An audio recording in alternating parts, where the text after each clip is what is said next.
Bonjour à tous, c'est Potam pour vous présenter un nouveau sabbat en sucette. Et aujourd'hui, je voudrais vous proposer une idée qui vaut ce qu'elle vaut, certes, mais qui a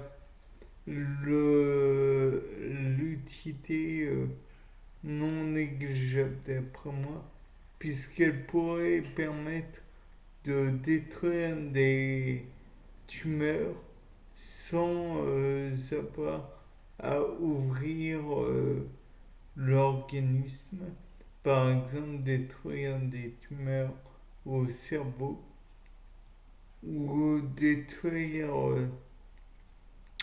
des tumeurs qu'on a à d'autres organes. J'imagine que cela a déjà été envisagé, mais le fait est que je pense que je peux apporter ma pierre à l'édifice.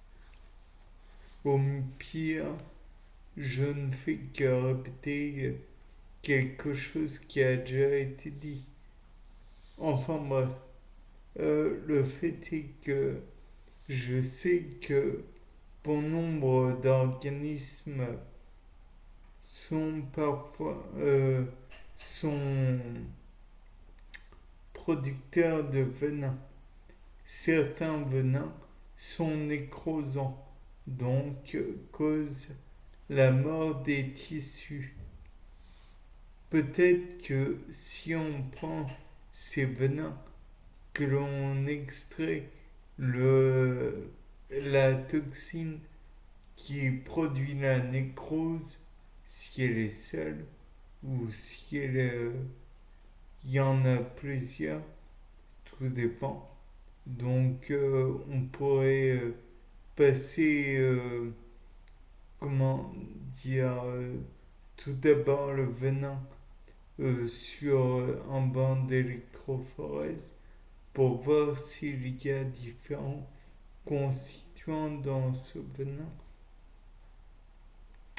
Par la suite, si véritablement il y a différents constituants, on pourrait naturellement utiliser un genre de filtration sur gel ou encore filtration ou plutôt chromatographie sur colonne, à supposer que les différents constituants permettent de visualiser la différence. Sinon, on pourrait utiliser la méthode de Pierre-Lambert afin de voir quels constituants pourraient être séparés des autres et pourraient être utiles et dans ce genre de circonstances.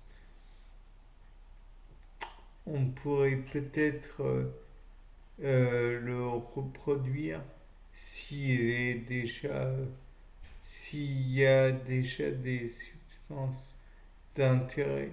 Il est possible que certaines cellules dans le milieu d'origine sont productrices du venin en question. Peut-être même que dans leur noyau, il y a la protéine, le codon qui permet la synthèse des protéines qui sont toxiques. Et peut-être pourrait-on faire une PCR, donc réplique polymérase par réaction en chaîne.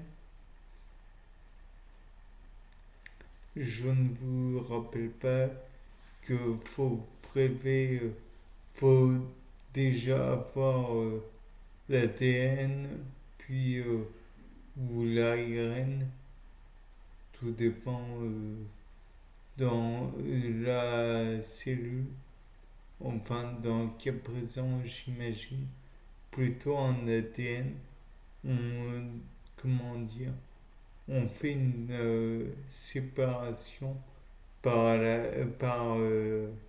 chaleur, on dénature en somme, puis on, comment dire, on hybride avec une chaîne éventuellement via des ADN polymérases et on fait une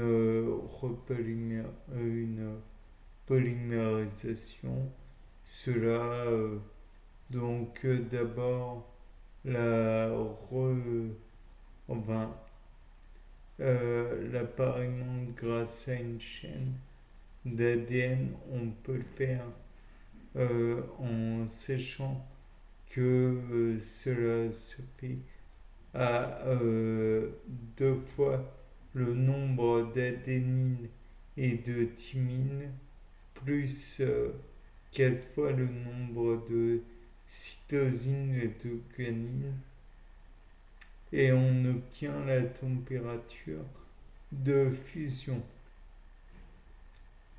Et enfin, on obtiendra donc la, comment dire, l'ADN,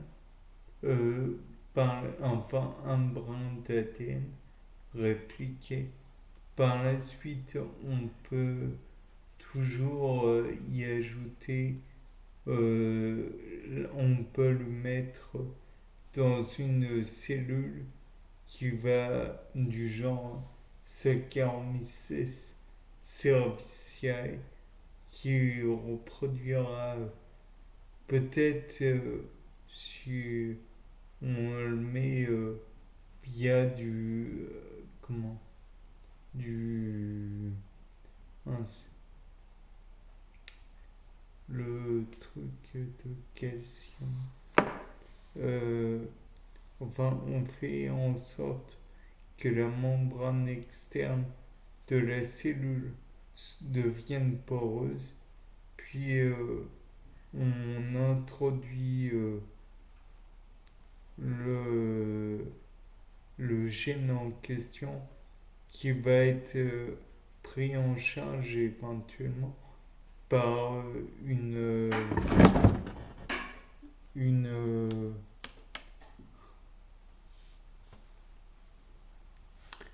une enzyme qui va le mener jusqu'au noyau.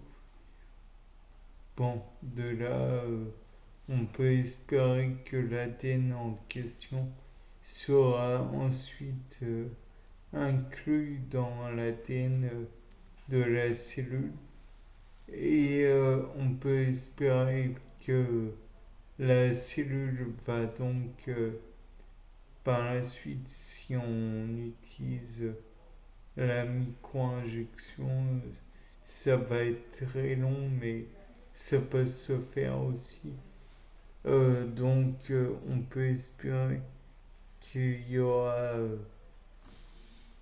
une production par la cellule de cette substance nécrosante et on peut espérer que par la suite on puisse prélever cette substance et l'injecter directement dans la tumeur ou l'élément à détruire. Peut-être que cela va permettre la destruction de la tumeur. Peut-être que cela va intégralement rater. Peut-être que cela ne va avoir qu'un effet mitigé. Toujours est-il que si l'on n'essaie pas, on ne peut pas réussir. Bien. Sur ce, c'était Paul Dame. Au revoir pour ce nouveau sapin en Suisse.